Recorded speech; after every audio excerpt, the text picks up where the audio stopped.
More is known at this stage, Barbara, about what's happened and the scale of this? Really, we don't have very much information at this point. It's still quite chaotic and the information is coming out in bits and pieces. We did contact some FBI personnel on the ground who said only that there were multiple casualties and that they believed there had only been one shooter, although that was not confirmed. They could not say anything about a motive at this point.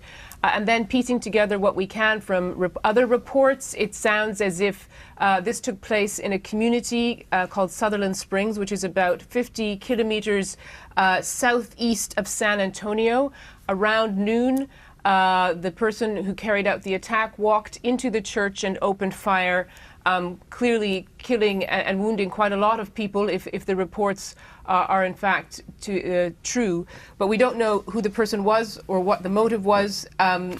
We also understand, as you mentioned, that emergency personnel are coming to the scene now in large numbers. Also helicopters, presumably to take away, to airlift out those who've been injured, since there does sound to be like there's so many casualties. And we do have some response from President Trump, who is in Japan on his foreign trip there, and he has tweeted, "May God be with the people of Sutherland Springs.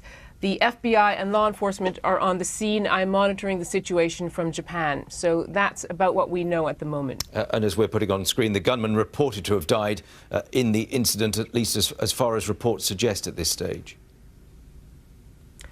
That is something that's being reported, yes, and it sounds as if in that case there was probably only one attacker, but we don't have more information than that. OK, Barbara, we're going to stay with those pictures that we're showing our viewers. Barbara Plett-Usher there in Washington. Andy Moore is with me in the studio following the various different wires and news agencies, Andy, as one does in these situations. What are you gleaning from here?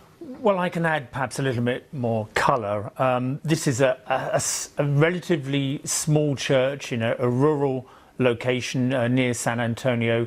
Normally the congregation would only be about 50 or 60 people. So if these reports are accurate, that at least 27 people are dead and more than 20 are injured, that would suggest that nearly everybody who was in the church was injured in some way. There are reports from the US media that this may have been a family dispute of some sort, that the gunman killed members of his own family before turning the gun on other people. But I should emphasize that they are just reports at the moment.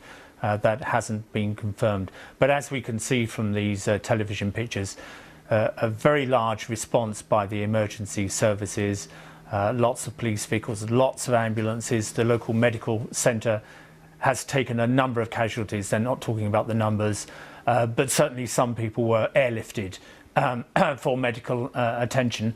And this happened about 2 hours ago, perhaps, as we understand it, just as the morning church service was ending. OK.